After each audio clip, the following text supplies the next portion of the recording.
Well, hey, everybody, and welcome to the Woody Hayes Athletic Center for the Buckeye Report. Brendan Gulick and Andrew Lind with you after we just wrapped up our Tuesday press conferences with Ohio State's coaching staff. Ryan Day and both coordinators, Jim Knowles and Kevin Wilson, had a chance to meet with reporters for basically the last hour and a half. And I thought we learned some valuable information today. Why don't we start off the top, Andrew, on the injury front? Let's start with Jackson Smith-Njigba. He's the guy that everybody wants to know about. I think the good news is that Ryan Day said, even though maybe it might have looked like it, Jackson was not being evaluated for a separate injury when he came out of that game after his 20 or so odd plays. Yeah, I mean, obviously everybody after that kind of wondered how, truthful he was being in that on Saturday after saying, that he was on a pitch count. And we obviously all kind of saw him come up a little gimpy, if you will. But yeah, I mean, it's obviously good news if they feel like there was nothing more there to it and that it just happened to be more of a coincidence than anything else about, just the time that he came out, and they expect him to be back, this weekend against Penn State. And I think he was asked about that 100 different ways. So, and that's fair, because I think people really want to know what's going on there. Yeah, and I mean, I definitely give credit to the reporters who were, asking it and seeing if, they could get maybe a little bit more information out of him for it. But yeah, I mean, it's probably just one of those coincidences where, maybe like we said after the game on Saturday, that it was just, that he maybe felt something a little bit and just had that hesitation of, hey, I haven't been in there for 3 or 4 weeks. Maybe I'm feeling it a little bit right now, and we're just gonna come out, evaluate me, tell me, if I'm good or not, and then move forward from there. On the other side, maybe fair to say a little bit frustrating for Bradley Robinson. Ryan Day did not give us an update there specifically, but said, look, Bradley is obviously a big part of the team, and hopefully later this week we'll have some more information there. Obviously, the long snapper for Ohio State, who's been here for a long time, looks like he may not be available moving forward. It certainly didn't look like a good injury. Ryan Day wasn't going to go down that path until he had any more finality. So we're still waiting official word on the Ohio State long snapper situation, which I hope doesn't become a thing, but you never know. On another note, we really haven't seen a whole lot of TC Caffey this year. I don't think he was expected to be a huge part of the plans for guys that were going to be on the field, but we obviously did see him. He did score earlier this year, and we learned that TC is unfortunately down for the rest of the year with a long-term injury, and that has forced a little bit of a carousel in the running back field. Yeah, and obviously that's even more, notable with Evan Pryor being out for the season as well. That's why he was able to come in, I believe it was against Toledo, and had that long, 50-plus yard run for a touchdown. And yeah, the fact that they moved Chip Tran over from linebacker just kind of tells you about the depth at that position, and then just kind of the faith that they have in him coming over from Arizona State, where he played running back for 2 years, to be able to kind of go back to his roots in that respect and be able to make a contribution on offense if and when he's asked for that. Hopefully he won't have to, but you never know. And we obviously did see him on Saturday. Ideally you'd want to have Mayan or Travion as your guy in the backfield in critical situations this year. And we'll just kind of have to wait and see how it plays out. But those guys have both been a little bit banged up. You're going to get a little bit banged up at some point during the year. And it's nice that Ohio State's got the ability. Certainly makes me think of Cade Stover, flipping back and forth between positions and frankly, different sides of the ball.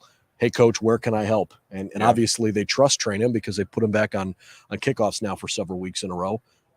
He is super, super athletic. He is as strong as any guy on this team. He kicks some serious butt in the weight room. And I think they feel pretty comfortable and confident if he's got to have the rock in his hands. Yeah, I mean, I think it's just really important to have that depth there because we've obviously saw Travion miss the game. We saw Mayan miss a game. And even though they're trying to keep, them both healthy by giving them, equal amount of carries and those kind of things, like things happen. And if one of them goes down or both of them goes down, you have to have somebody in that position who you feel can step up. And, that is really why they went after him in the transfer portal in the first place. It's just because, not just to necessarily address a linebacker issue, but just because he was somebody who fits in the culture, would do anything, for the team. And this is kind of his chance to be called upon for that. I think Ryan Day's biggest takeaway during the press conference today was, frankly, the laugh that it gave all of us. There was a moment where they were supposed to be at a college football award show a few years ago. They were not there. because they were busy recruiting CJ Stroud. Ryan Day turned to his right while answering the question, looking at Jerry Emig, the communications director for the team, and said, I think we were, they threatened us with a fine for that or something. And Jerry goes, no, I think we were fined for that, which is even funnier because Ryan Day's sort of standing there like, oh, okay, I don't know if that came out of my paycheck or ours as a team. And it clearly didn't fluster him, but he made the comment. He was like, yeah, we missed that award show because we were sitting in CJ Stroud's living room. I think probably that worked out okay in the end. Yeah, and he was recalling the time that, all 4 coaches from the playoff teams are supposed to be at the ESPN award show, and they obviously weren't there. But he mentioned too that it ended up working out for them because they got CJ. But then if you think about it, in terms of just revenue and all that kind of stuff. And I mean, they're definitely going to make that money back, whatever it is too. So, I mean, even him leading them to a playoff berth or a Big Ten championship, that money will come back tenfold. So, it wasn't that big of a deal in the end. It's an interesting vibe here right now.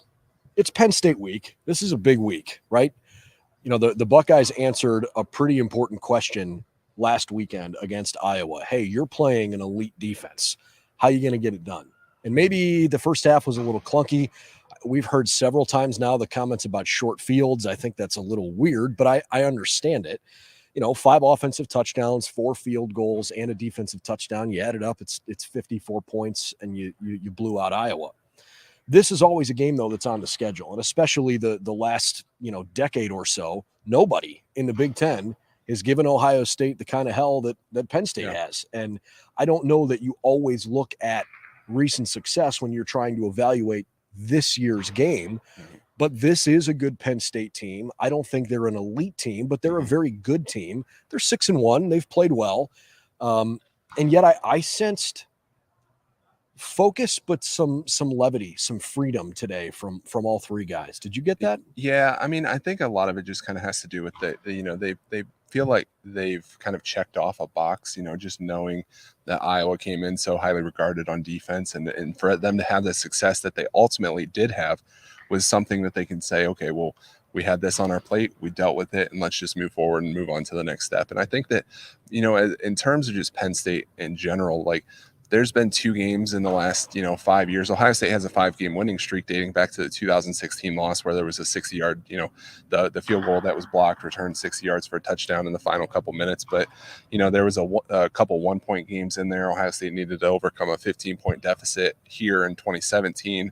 Then they went on the road and won by 1 in 2018. So, they do always play them really tough. But at the same time, like, I think that, Penn State, on the other hand, getting them at noon as opposed to a night game, like, that makes a really big difference. Even though the coaches said today that, maybe that they're still going to be challenged in the same way. But I mean, there's no doubt in my mind that it's a little bit different this week. It's always interesting to me to see the kinds of questions that our coaching staff is asked on these Tuesdays. Most weeks in recent weeks, they haven't gotten a lot of specific questions about the opponent, whether it's personnel or scheme or whatever. It's been a whole lot more focused on you guys, quote unquote. Mm-hmm. I would say at least 1 out of every 4, maybe 2 out of every 5 questions today was about Penn State. And I think that's telling.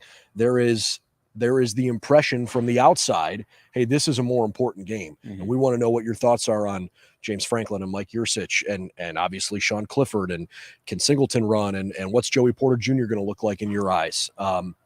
So I don't think anybody in this building needs any kind of a wake-up call. It was just interesting to me because there was a little more laughter. There was a little bit more smile from Jim Knowles. Kevin Wilson is usually pretty engaging with his answers.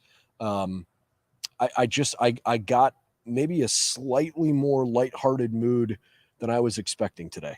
Yeah, I mean, I kind of agree with you. I think it's just from the standpoint of you kind of know what Penn State is going to give you, and then there's a lot of familiarity with having to play them every single year, them being in the East as well, as opposed to Iowa, for example. They'd only played them once in the last 5 years. There was, that loss that they were coming off of. There was a lot more unknowns, if you will. But then this week, it's kind of, there's a lot of familiarity with the coaching staff, with Yursich, because he was the quarterback's coach here. The players that they recruit at Penn State often overlap with the kids that Ohio State recruits. And, I think it's just kind of one of those senses that, what Penn State's going to give you. It's just a matter of going out and executing. I asked Jim Knowles about how he is able to separate watching film of his unit and how they executed while maybe weighing in his mind the quality of offensive attack that they saw. And is it difficult to do that? He said, frankly, no, it's not. It's as simple as, what did we call? What did we do? How did we do it? And did we do it well enough? Again, I don't think anybody around the country is going to start patting Ohio State's defense on the back for having a great day against an offense that is dead last in the country. But it was Ohio State's best defensive performance of the year. And I think there were things on Saturday, if you watch the game, that make you feel like, hey, Zach Harrison played his butt off and looked like an absolute superstar. Yeah. Take away some of the interceptions, right? Okay, none of those 3 throws were particularly good throws. I'm not going to give Ohio State an incredible amount of credit for having 3 interceptions, but you still forced fumbles. I know one of them was a self-inflicted wound. 1 for 13 on third downs is great. 1 for 4 on fourth downs is pretty darn good. 5 sacks, 10 tackles for loss.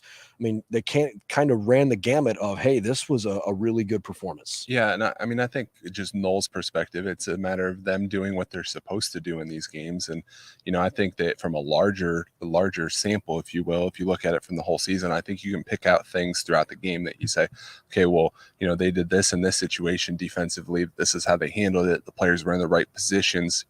Yeah, you can say that Petrus threw the interception to McAllister on the very first play of the game because it was just a bad throw. But at the same time, the defense disguised him well enough that, you can take that and say, moving forward, if the defense is in that situation again, they'll make the play or, be able to confuse an offense because of those things. And I think you take away what Iowa is offensively and you just look at, are the players in the right position to make the right plays, and then you build from that.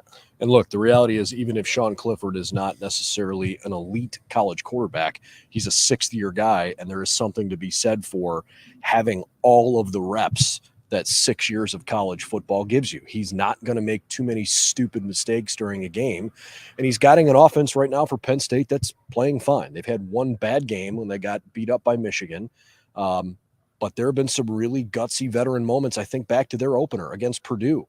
Penn State probably shouldn't have won that game, but Sean Clifford put the team on his back and figured out a way to beat Purdue on the road in a tough situation. So, Ohio State is going to get a really competitive fight from Penn State. I just ultimately think that the Buckeyes are a significantly better team, and I expect them to prove that. Yeah, and to me, I think the difference with Clifford is just, like you said, there's that experience. He's been through so many things, but on the downside of that, you kind of know what you're going to get out of him. Like, there's not going to be any of these, flashy plays or anything like that. He's just going to go out there and, execute the offense how he's supposed to and those kind of things. Whereas, Drew Aller, for example, if they would put him in, that might be a bit more challenge because he's more athletic, has a bigger arm, those kind of things. So, yeah, I mean, just from Ohio State's standpoint, I think, you know what you're going to get from him. It's just a matter of, doing the things to kind of counter that. Saturday should be fun. I know the Buckeyes are in full prep mode. Tuesday and Wednesday are always tough practice days. The good news is the weather is good. It's not too hot, but it is certainly warmer than it usually is this time of year in Columbus, and should make for the right kind of training environment that they want before they go on the road on Saturday afternoon. We'll have more for you along the way this week as Ohio State gets ready for Penn State. So please subscribe to our YouTube channel. We'll give you all the latest. We're looking forward to checking in with at least one Penn State beat writer this week. That should come your way Wednesday, but we'll get that locked up here for you shortly. And in the meantime, for all the latest news and info on the team, you can check out BuckeyesNow.com. For Andrew Lind, I'm Brendan Gulick. Thanks for hanging with us at the Woody Hayes Athletic Center, and we'll see you real soon.